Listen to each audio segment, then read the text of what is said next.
দেখতে পাচ্ছেন যে লতি কচুর চাষ। আর এই বিষয়টা নিয়ে অনেকেরই কিন্তু প্রশ্ন থাকে যে লতি কচুর চাষে কেমন আয় এবং কি কেমন ব্যয় এবং কিভাবে লতি কচুর জমি আমরা তৈরি করব। তা সেই বিষয়টিকে নিয়ে কিন্তু আপনাদের সামনে আজ তুলে ধরবো। তা আপনারা যে দেখতে পাচ্ছেন যে এই জমিটা ঠিক ধানের জমির মতনই কিন্তু জমিটা চাষ দিতে হয়।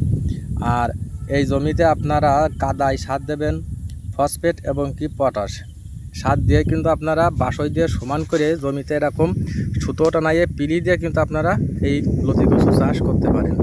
আর একটা বিষয় যে এই চলা পিলিটা দেবেন 1.5 হাত, আর এই চারা দেবেন 1 হাত।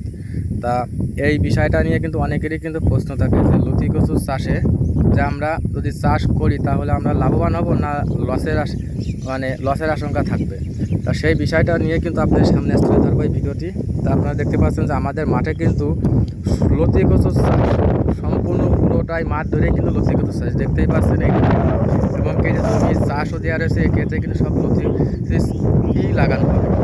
আর আরেকটা বিষয় যে দেখতে পাচ্ছেন যে সামনে একটা দূরে একটা জমি আছে, এই জমিতে কিন্তু আমরা চারা উঠানো হচ্ছে। তো আমরা চারাটাও দেখাবো যে কী সাইজের চারা আমরা অনলাইনে কিন্তু দিয়ে থাকি। এই দেখতেই পাচ্ছেন যে আমরা লতি জমি চারা উঠানো হচ্ছে, আর এই যে এই সাইজের চারাটা কিন্তু আমরা দিয়ে থাকি।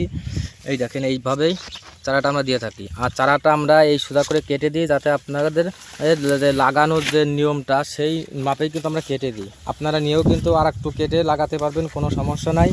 তা আমরা এই যে জমি থেকে কিন্তু আমরা চারা উঠানো হচ্ছে। আর এই জমির চারা এটা হচ্ছে পুরাতন জমি, লতির শেষ, সেই জমি থেকে আমরা চারা রোপণ করছি। এই দেখেন চারা আমাদের এই যে চারাগুলো সাইজ একটু দেখে নেন। এই যে আমরা চারা অলরেডি উঠানো হচ্ছে।